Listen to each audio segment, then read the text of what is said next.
Hello students, today we will discuss about the next part of the biodiversity in living organism. In the earlier class, we have studied about the plant kingdom and now we will study about the kingdom Animalia.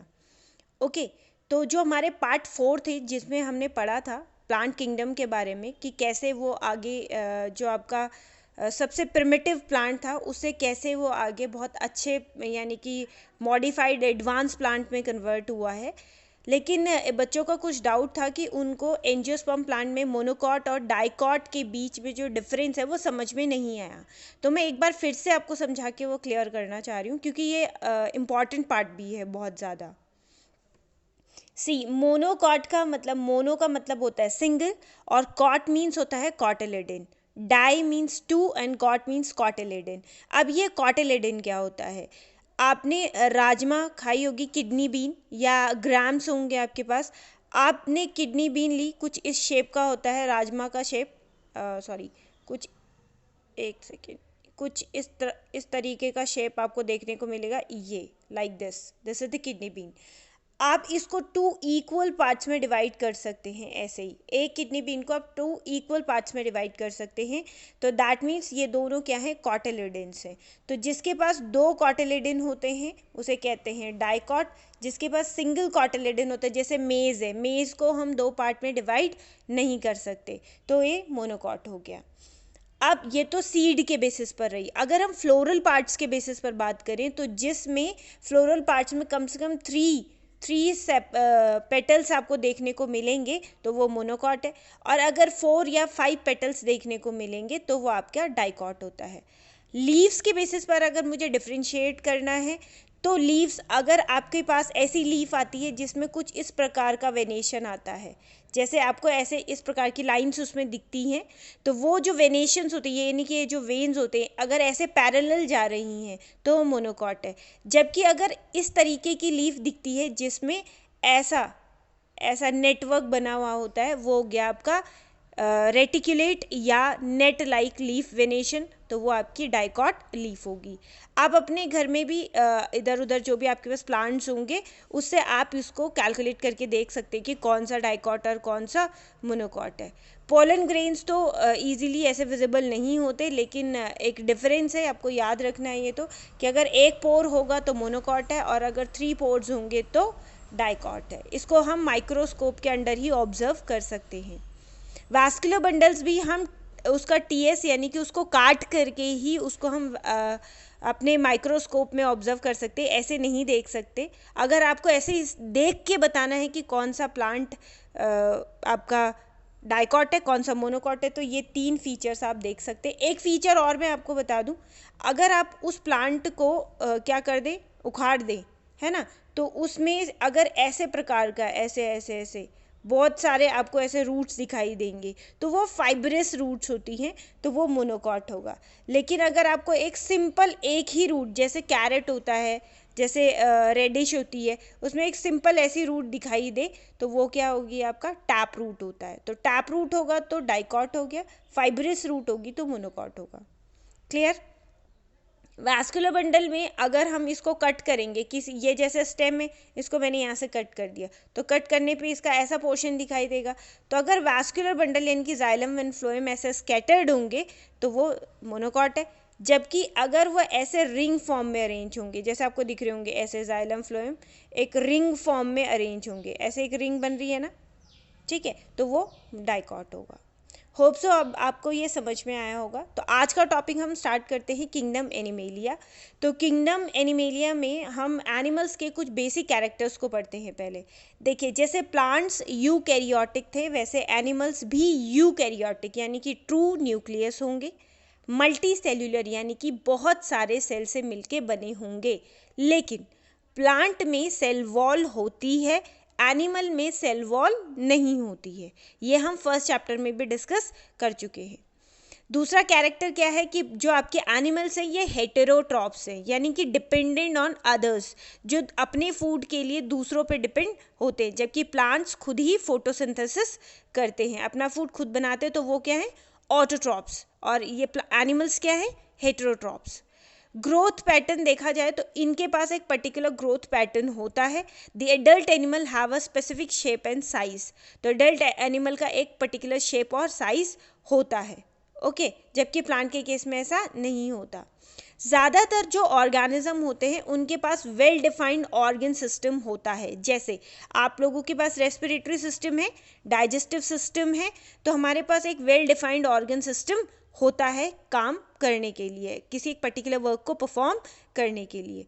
ज़्यादातर जो animals हैं वो move कर सकते हैं, okay, तो they aren't stationary as plant. आपने देखा होगा प्लांट जो है वो आपके क्या होते हैं, स्टेशनरी होते हैं, यानी कि एक ही जगह पर फिक्स होते हैं, एक जगह से दूसरी जगह नहीं जा सकते, जबकि एनिमल्स मूव कर सकते हैं। एनिमल्स के पास क्या होता है, नर्वस सिस्टम। नर्वस सिस्टम यानी कि हमारे पास ब्रेन है, स्पाइनल कॉर्ड है, हमारे पास न्यूरॉन्स हैं जो मैसेजेस को क्या करते हैं, ट्रांसमिट करते हैं। हमने टिश्यू चैप्टर में पढ़ा था ना, हमारे पास न्यूरॉन्स होती हैं। सिमिलरली यहाँ पर भी यही बता रहे कि एनिमल के पास नर्वस सिस्टम होता है, जबकि प्लांट्स के पास नर्वस सिस्टम नहीं होता, इसीलिए वो बाहर किसी भी स्टिमुलस को रिस्पॉन्स नहीं कर सकता। जैसे प्लांट को ठंडा या गर्म नहीं लगता, लेकिन हमें फील होता है ना, एनिमल्स को फील होता है, ठीक है ना, ओके। फर्दर देखेंगे तो एनिमल्स को कुछ बेसिस पर क्लासिफाई किया है। मैं आपको हमेशा बताती हूँ कि अगर हमें ग्रुप बनाने हैं, किसी भी चीज़ का ग्रुप बनाना है, तो उसको हम किसी बेस पे ही क्लासिफाई कर सकते हैं। ऐसा नहीं है कि रैंडमली किसी को भी उठा के किसी भी ग्रुप में रख दिया, है ना। जैसे मैंने कहा आप 9th क्लास में हैं, आप 10th क्लास में, अगर 11th में हैं, तो एक किसी रिस्पेक्टिव उसको एक रिस्पेक्टिव चीज़ को लेकर के ही तो आपको ग्रुपिज्म करी जाएगी, है ना। तो कोई ऐसी प्रॉपर्टी होनी चाहिए जिसपे हम ग्रुप बना सकें, यानी कि क्लासिफाई कर सकें। तो यहाँ पर क्या है, देखिए, first one is the body cavity. Body cavity यानी कि बॉडी के अंदर का हॉलो स्पेस, और उसको बायोलॉजिकल टर्म में कहा जाता है सीलोम, ठीक है। अब कुछ ऐसे एनिमल्स हैं जिनके पास होता है सीलोम, किसी में नहीं होता है, किसी में होता तो है लेकिन किसी में नहीं होता लेकिन लगता है कि है। अच्छा, ये सब क्या है मैं बताती हूँ आपको। बॉडी कैविटी के बेसिस पर 3 टाइप के ऑर्गेनिजम्स होते हैं। एक सीलोमेट, यानी कि जिनके पास सच में एक बॉडी कैविटी प्रेजेंट होती है। दूसरे वो स्यूडो सीलोमेट। स्यूडो का मतलब होता है फॉल्स और सीलोमेट का मतलब होता है कैविटी। मतलब इनके पास फॉल्स बॉडी कैविटी होती है, यानी कि हमें लगेगा कि इनके पास बॉडी कैविटी है पर उनके पास बॉडी कैविटी नहीं होती। तो वो जो बॉडी कैविटी है वो फ्लूइड से भरी होती है, इसीलिए उसको स्यूडो सीलोमेट बोलते हैं। एक आता है ए सीलोमेट। ए वर्ड का मतलब ही एब्सेंट होता है, जिनके पास बॉडी कैविटी नहीं होती। तो यानी कि बेसिकली बॉडी कैविटी के बेसिस पर 3 टाइप के ऑर्गेनिजम्स हमारे पास होते हैं, ठीक है। नेक्स्ट आता है सिमेट्री, यानी उनकी बॉडी की सिमेट्री कैसी है। तो सबसे पहला आता है ए सिमेट्रिकल। ए सिमेट्रिकल, ए मतलब एब्सेंट, जिसपे कोई सिमेट्री ही नहीं है। जैसे ये अमीबा है, मैं इसे कहीं से भी कट करूं, ये 2 इक्वल पार्ट्स में कभी कट हो ही नहीं सकता, या अगर ऐसे भी कट करूं तो 4 पार्ट्स में भी नहीं कट हो सकता, क्योंकि इसका जो बॉडी है वो एसिमेट्रिकल, उसका एक पर्टिकुलर शेप नहीं है, तो वो क्या होगा, एसिमेट्रिकल। बाईलेटरल, बाई वर्ड का मतलब होता है 2। मैंने बाइनोमियल के केस में भी बताया था, बाई मतलब 2, लेटरल यानी कि 2। अगर किसी भी ऑर्गेनिज्म को हम 2 इक्वल पार्ट में कट कर सकते हैं तो वो क्या होगा, बाइलेटरल सिमेट्री। जैसे कि ह्यूमन, ओके, जैसे कि फॉर एग्जांपल दिस बॉक्स, अगर मैं इसे यहाँ से कट करूँ तो 2 इक्वल पार्ट में डिवाइड हो सकता है ना, तो बाइलेटरल सिमेट्री, ठीक है ना। रेडियल सिमेट्री, अगर कट करने पे वो 4 इक्वल पार्ट्स में, यानी कि 2 हाथ में कट करके 4 इक्वल पार्ट्स में डिवाइड हो सकता है, तो रेडियल सिमेट्री। क्लियर। नेक्स्ट आता है लेवल ऑफ ऑर्गेनाइजेशन। मतलब कुछ ऐसे एनिमल्स होते हैं जो सिर्फ सेल से बने होते हैं, कुछ जिनके पास टिश्यूज़ होते हैं, कुछ ऐसे जिनके पास ऑर्गन्स होते हैं, और हमारे जैसे कुछ जिनके पास पूरे ऑर्गन सिस्टम्स होते हैं, जैसे respiratory system, digestive system, circulatory system. तो हमारे पास सिस्टम है तो हम organ system level of organization में आते हैं, ठीक है। नेक्स्ट आता है सेगमेंटेशन। सेगमेंटेशन का मतलब होता है कि बॉडी कितने पार्ट में डिवाइडेड है, ठीक है ना।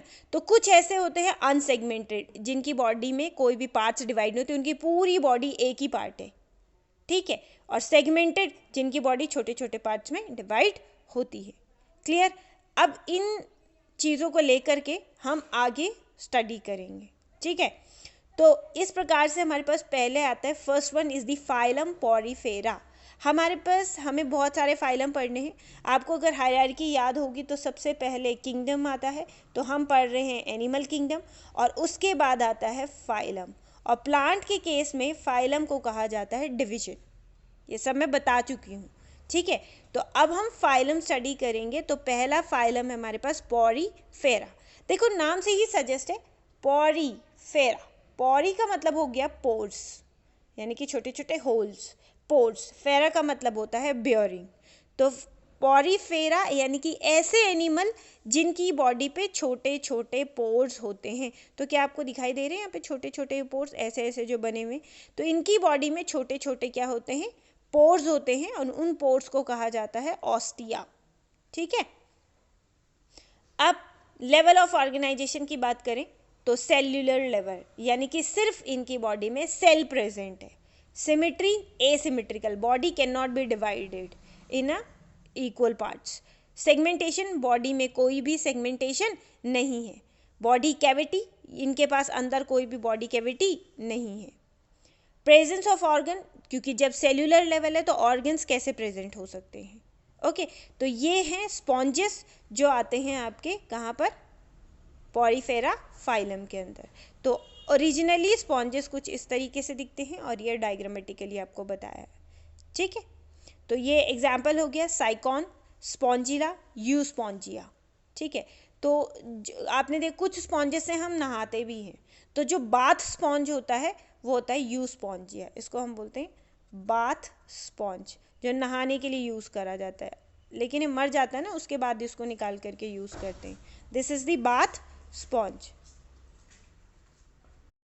Now the other characteristics of the phylum Porifera. तो दे कैन नॉट मूव। अभी आपने डायग्राम में देखा होगा कि वो मूव नहीं कर पा रहे। देखो एक सबस्ट्रेटम से अटैच होते हैं, दिस इज द सबस्ट्रेटम, उससे अटैच होते हैं और मूव नहीं कर सकते, एक ही जगह पर रहते हैं, ठीक है। Sorry,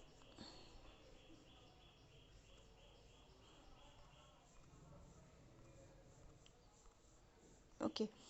they have pores in their body. मैंने बताया आपको इनकी बॉडी में क्या होते हैं? पोर्स होते हैं, और वो उन पोर्स को क्या बोलते हैं? ऑस्टिया। और उनके हेड पर टॉप पे एक पोर होता है जिसको हम क्या बोलते हैं? Osculum, large pore, it's a pore, large pore, उसको क्या बोलेंगे? ऑस्क्यूलम, ठीक है। इनके पास एक कैनाल सिस्टम होता है, और कैनाल सिस्टम में क्या होता है? वो वाटर और फूड को सर्कुलेट करने के लिए यूज़ होता है। उसके अलावा जो भी बॉडी में वेस्ट होता है उसको भी रिमूव वो उन पोर्स के थ्रू ही करते हैं। उनके बाद जो पोर्स हैं वही कैनाल सिस्टम है जो फूड को सर्कुलेट करने में और वेस्ट को रिमूव करने में हेल्प करते हैं। क्लियर। इनकी जो स्केलेटन यानी कि इनकी जो बॉडी है, अंदर से जो इनका बॉडी है वो पूरा spongin protein and calcium carbonate का बना होता है, और ये एक हार्ड कवरिंग होती है जो उनको प्रोटेक्ट करने में हेल्प करती है। वेरी इंपॉर्टेंट, आपको याद रखना है कि इनके पास spongin protein and calcium carbonate की हार्ड कवरिंग होती है ताकि उनको प्रोटेक्ट कर सके। इनके पास जो बॉडी कैविटी है, वैसे तो इनके पास कोई बॉडी कैविटी होती नहीं है, लेकिन जो इनका कैनाल सिस्टम है उसी को ही स्पॉन्जोसील कहा जाता है। ओके, नेक्स्ट आता है आपका फाइलम सीलिंट्रेटा। फाइलम सीलिंट्रेटा जो है आपका, अगर लेवल ऑफ ऑर्गेनाइजेशन देखा जाए तो टिश्यू लेवल है, यानी कि इनके पास क्या होती हैं? सेल्स होती हैं, और कुछ ग्रुप ऑफ सेल्स होती हैं, तो इसलिए वो क्या बनाती हैं? टिश्यूज़ बनाती हैं। 2 लेयर से बने होते हैं, इसलिए इनको डिप्लोब्लास्टिक कहा जाता है। डिप्लो का मतलब होते हैं 2 और ब्लास्टिक का मतलब होता है लेयर, यानी कि बॉडी 2 लेयर से मिलकर के बनी हुई है। तो 2 लेयर हो गई हैं, इसलिए इनको क्या बोलेंगे? डिप्लोब्लास्टिक ऑर्गेनिज्म, ठीक है। इनकी होती है रेडियल सिमिट्री। कैसे सिमिट्री होती है? रेडियल। अभी मैं समझाऊँ आपको रेडियल सिमिट्री कैसे होती है। जैसे ये है, अगर मैं इसको ऐसे भी कट करूँ और ऐसे भी कट करूं तो ये इक्वल 4 पार्ट्स में डिवाइड हो जाएगा ना, ठीक है। तो इसको बोलते हैं रेडियल सिमेट्री, यानी कि किसी ऑर्गेनिज्म को जब आप ब्रेक डाउन करो तो वो 4 इक्वल पार्ट्स में डिवाइड हो जाता है, ठीक है। तो ये 2 हाफ में हम इसको कट कर सकते हैं। बाइलेटरल में क्या है, जिसमें हम सिर्फ एक हाफ में कट कर सकते हैं, और यहाँ पर 2 हाफ्स में इसको कट कर सकते हैं, 4 पार्ट्स में आ जाएगा। तो क्या हो गई ये रेडियल सिमेट्री। सेगमेंटेशन यानी कि बॉडी एक ही है पूरी, इसमें कोई ब्रेक यानी कि कोई सेगमेंट्स नहीं है, इसके अंदर कोई भी बॉडी कैविटी नहीं होती और कोई भी ऑर्गन्स नहीं होते। तो ये है आपका ऑरिलिया। ये डायग्राम जो है ये आपका this is the Aurelia jellyfish, ये है ऑरिलिया, और ये है एडमेशिया। एडमेशिया इसको सी एनीमोन बोलते हैं, ठीक है। तो ये ओरिजिनल डायग्राम और ये डायग्राम से जो हम समझाते हैं। क्लियर। नेक्स्ट इसके कुछ और कैरेक्टरिस्टिक देखेंगे। तो ये इम्पॉर्टेंट कैरेक्टर क्या है कि ये कॉलोनी की फॉर्म में रहते हैं। सिर्फ एक है हाइड्रा। हाइड्रा कॉलोनी में नहीं रहता, सॉलिटरी फॉर्म, अकेला रहना पसंद करता है। तो हाइड्रा अकेले रहता है, जबकि बाकी ये सब जो अदर हैं ये कॉलोनी की फॉर्म में रहते हैं। क्योंकि जब ये कॉलोनी की फॉर्म में रहते हैं तो उनको कहा जाता है कोरल्स। क्या कहते हैं उनको? कोरल्स। तो the great barrier reef in the Australia, आपने सुना होगा, नहीं सुना तो एक बार देखना, द ग्रेट बैरियर रीफ, ठीक है। तो वो ऑस्ट्रेलिया में है और वो कोरल से ही बनी हुई है। ओके। तो ये देखिए, ये है आपका हाइड्रा, ये हाइड्रा, ठीक है ना, और ये हैं आपके कोरल्स जो बहुत ही सुंदर आपके दिखते हैं अंडर द सी, आपको दिखेंगे। तो ये कोरल्स हैं और इन कोरल से ही ये एक के बाद एक के ऊपर डिपॉजिट होते रहते हैं, और द ग्रेट बैरियर रीफ इन्होंने ऑस्ट्रेलिया में फॉर्म करी है, ठीक है। क्लियर हो गया? तो समझ में आ गया होगा आपको कि जो आपके कौन है, सीलिंट्रेटा है। तो सीलिंट्रेटा में हाइड्रा जो है आपका वो सॉलिटरी फॉर्म में रहता है, यानी कि अकेला रहता है, और कोरल्स आपके ग्रुप फॉर्म में रहते हैं, कॉलोनीज की फॉर्म में रहते हैं। तो ये कोरल्स हो गए आपके, ठीक है। ओके, नेक्स्ट आते हैं द इम्पॉर्टेंट पार्ट कि इनके पास स्टिंगिंग सेल्स होते हैं, डंक मारने वाले सेल्स, जिनको हम कहते हैं नीडोब्लास्ट। सी साइलेंट होता है तो उसको बोलते हैं नीडोब्लास्ट। तो इन स्टिंगिंग सेल का क्या काम होता है कि ये प्रे को कैच करने में हेल्प करते हैं। देखो कैसे, ये है, ये टेंटिकल्स हैं उसके, इन्हीं टेंटिकल्स में ये छोटे छोटे ब्लैक कलर के डॉट दिख रहे हैं, ये स्टिंगिंग सेल्स हैं। तो इनका काम क्या है कि जैसे ही कोई प्रे यानी कि जो शिकार है इनके पास आता है तो ये अपने स्टिंगिंग सेल्स से उसको डंक मारते हैं, और डंक मारने पे क्या करते हैं, वो बेचारा जो शिकार है वो बेहोश हो जाता है, और उसको फिर ये अपने माउथ में ऐसे ले लेते हैं, खा लेते हैं उनको। क्लियर? तो ये उनके पास स्टिंगिंग सेल, उनका एक स्पेशल कैरेक्टर है जिसकी वजह से वो अपने आप को हेल्प कर पाते हैं। नेक्स्ट आता है आपका फाइलम प्लेटीहेल्मिन्थीस। तो नाम से फिर से बताऊंगी इसको, प्लेटी का मतलब होता है फ्लैट, ठीक है, और हेलमेंथ का मतलब होता है वर्म। तो ये कौन से वर्म है? Flat worm. जैसे आपकी कॉपी का पेज है ना, अगर आप पेज को देखो तो बिल्कुल फ्लैट होता है ना वो, तो ऐसे ये भी फ्लैट वर्म्स होते हैं। डॉर्सो वेंट्रली फ्लैटेंड, बिल्कुल फ्लैट, ठीक है ना, जैसे रिबन होता है वैसे ही। तो इनका लेवल ऑफ ऑर्गेनाइजेशन आता है ऑर्गन्स। अभी हमने पढ़ा था सेल्यूलर, फिर हमने पढ़ा था टिश्यू, अब आते हैं हमारे पास ऑर्गन। एक्चुअली ये भी एक डेवलपमेंट हो रही है धीरे धीरे, अगर आप देखेंगे तो, ठीक है ना। जैसे प्लांट किंगडम के केस में मैंने बताया था कि टेलोफाइटा से एंजियोस्पर्म तक डेवलपमेंट हुई ना, यहाँ पर भी आपका क्या हो रहा है, धीरे धीरे डेवलपमेंट। पहले सिर्फ सेल हुआ करते थे, फिर टिश्यू आया, अब क्या आने लगे, ऑर्गन्स आने लगे। अब पहले डिप्लोब्लास्टिक थे, अब इनके पास कितनी लेयर हो गई है, 3, तो ये हो गई ट्रिप्लोब्लास्टिक, यानी कि body is made up of 3 layers. तो ट्रिप्लो मतलब 3, blastic means layer, body layers. Okay. Symmetry, bilateral symmetry. तो बाइलेटरल वर्म्स होते हैं, ये ऐसा समझ लो एक वर्म है, तो इस वर्म को अगर मैं यहाँ से कट करूँ, यहाँ से अगर इसको कट करूँ तो ये 2 इक्वल पार्ट में डिवाइड हो जाएगा। तो this is called bilateral symmetry, ठीक है। यानी कि लेफ्ट बॉडी पार्ट जो है वो राइट वाले के बिल्कुल आइडेंटिकल यानी कि सेम टू सेम होगा। Segmentation, no segmentation, body again किसी भी सेगमेंट में किसी भी पार्ट में डिवाइडेड नहीं है, और ना ही इनके पास कोई भी बॉडी कैविटी यानी कि दे आर दी एसीलोमेट। कोई भी ऑर्गन्स हैं, ऑर्गन सिस्टम्स नहीं है, सॉरी, इनके पास कोई ऑर्गन सिस्टम्स नहीं है, लेकिन सम ऑर्गन्स आर प्रेजेंट, जैसे डाइजेस्टिव ऑर्गन इनके पास प्रेजेंट होता है, ठीक है। तो ये है आपका वर्म, आपको ये वर्म दिखाई दे रहा होगा, तो this is the tape worm जो पिग में पाया जाता है। और अगर हमने इसको खा लिया, मतलब पिग को खा लिया, पिग जो पॉग जो खाते हैं उनके इंटेस्टाइन के अंदर ये चला जाता है और उनके इंटेस्टाइन में क्या करता है, ये ग्रो करना शुरू कर देता है। ठीक है, अगर इसको हमने काट दिया यहाँ से तो ये अपने कटे पार्ट से नया ग्रो कर लेता है। ठीक है, और ये है आपका कौन, लिवर फ्लूक जो लिवर में होता है, ये फैसियोला हिपैटिका, तो ये लिवर फ्लूक है जो लिवर में कॉज करता है। ठीक है, इसके कुछ और कैरेक्टरिस्टिक तो बता चुकी हूँ, फ्लैट वर्म है ये, और इनमें से कुछ तो फ्री लिविंग होते हैं, जैसे कि प्लेनेरिया है, तो प्लेनेरिया क्या है आपका, फ्री लिविंग है, और कुछ प्लेनेरिया पैरासिटिक भी होते हैं, और बेसिकली ये जो है बहुत ज़्यादा प्रिमिटिव फाइलम है। ठीक है, नेक्स्ट आता है नेमाटोडा। नेमा का मतलब होता है थ्रेड, नेमा का मतलब क्या होता है, थ्रेड, एंड टोडा का मतलब होता है वर्म्स। तो नेमाटोडा यानी कि थ्रेड बेयरिंग या थ्रेड लाइक एनिमल्स होते हैं। अगेन ट्रिप्लोब्लास्टिक यानी कि body is made up of 3 layers, bilateral, right half is equal to the left half, symmetry बता दिया आपको, एंड सेगमेंटेशन, अभी भी बॉडी में कोई भी सेगमेंट्स नहीं है। सीलोम, फॉल्स बॉडी कैविटी यानी कि स्यूडो सीलोमेट्स हैं, यानी कि बॉडी किससे, फ्लूइड से भरी हुई है, लेकिन एक्चुअली कोई भी बॉडी कैविटी प्रेजेंट नहीं है। Organ system level of organization इनमें है, अब इसमें डाइजेस्टिव सिस्टम आ जाएगा और रेस्पिरेटरी सिस्टम आ जाएगा। तो ये जो वर्म्स हैं, ये देखिए, तो ये जो आपको दिख रहे हैं वर्म्स, ये इंटेस्टाइन में, इनका नाम है एस्कैरिस, एस्कैरिस। तो ये जो एस्कैरिस है ये आपको यहाँ पर देखने को मिलता है, ये देखो, ये मेल और फीमेल दोनों एस्कैरिस हैं। कुछ तो इतने ज़्यादा हो जाते हैं, थ्रेड जैसे होते हैं, बहुत पतले, देखो आइस के अंदर, ब्रेन में, इंटेस्टाइन में ये घूमना शुरू कर देते हैं। ज़्यादातर इनके एग्स जो होते हैं ये मिट्टी में मिलेंगे आपको, सॉइल में, और अगर किसी ने उसको खाया तो ये हमारी बॉडी में एग्स ले करना शुरू कर देते हैं।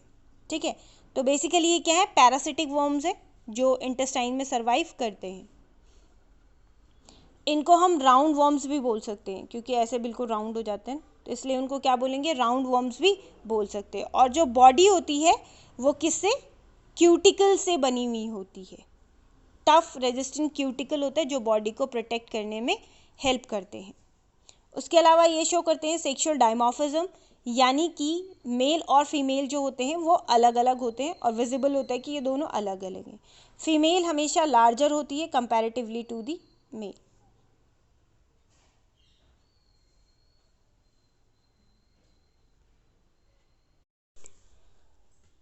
नेक्स्ट है आपका फाइलम एनेलिडा। तो फाइलम एनेलिडा, एनेलिडा का मतलब होता है रिंग्ड एनिमल्स, ठीक है ना, जिनके बॉडी में रिंग्स पाए जाते हैं, मतलब बेसिकली जो सेगमेंटेशन जो है वो यहाँ से शुरू होती है। ठीक है, तो ऑर्गन सिस्टम लेवल है, क्योंकि अब पीछे वाला जो था वो ऑलरेडी ऑर्गन सिस्टम है, तो ये भी ऑर्गन सिस्टम ही होगा, क्योंकि डेवलपमेंट आगे की तरफ ही चल रही है। बॉडी अगेन ट्रिप्लोब्लास्टिक यानी कि 3 लेयर से फॉर्म हो रखी है, और सिमेट्री कैसी है इसकी, बाईलेटरल, यानी कि 2 इक्वल हाफ में डिवाइड कर सकते हैं। सेगमेंटेशन आ जाता है यहाँ से ट्रू सेगमेंटेशन आपको मिलेंगे, यानी कि जो organs can be identified separately, हम अलग अलग सेगमेंट में अलग अलग ऑर्गन्स को आइडेंटिफाई कर पाएंगे। ट्रू बॉडी कैविटी होती है इनके पास, इसलिए इसको हम क्या कहते हैं, सीलोमेट, बता चुकी हूँ ना, सीलोमेट यानी कि ट्रू बॉडी कैविटी, ए यानी कि एब्सेंट सीलोम, एंड स्यूडोसीलोमेट यानी कि फॉल्स बॉडी कैविटी। तो इनके पास डिफाइंड ऑर्गन होते हैं, डेफिनेट ऑर्गन्स प्रेजेंट होते हैं, जैसे रेस्पिरेटरी सिस्टम इनके पास बहुत ही अच्छे से प्रेजेंट होता है। ठीक है, तो ये जो है एग्जांपल, लीचेस आपने देखी होंगी, ये लीच जो ब्लड सक करती हैं, अगर किसी की बॉडी पे आ जाए तो ये ब्लड सक करना शुरू कर देती हैं। और अर्थवर्म तो फार्मर्स फ्रेंड सबको ही पता होगा, है ना, अर्थवर्म तो इसके कुछ कैरेक्टरिस्टिक देखेंगे। ये फ्रेश वाटर यानी कि नदियों में रहते हैं, कुछ आपको मरीन वाटर यानी कि जो आपके ओशन या सी वाटर है, जो भी सॉल्टी वाटर उसको मरीन वाटर बोलते हैं, वहाँ पर आपको मिलेंगे।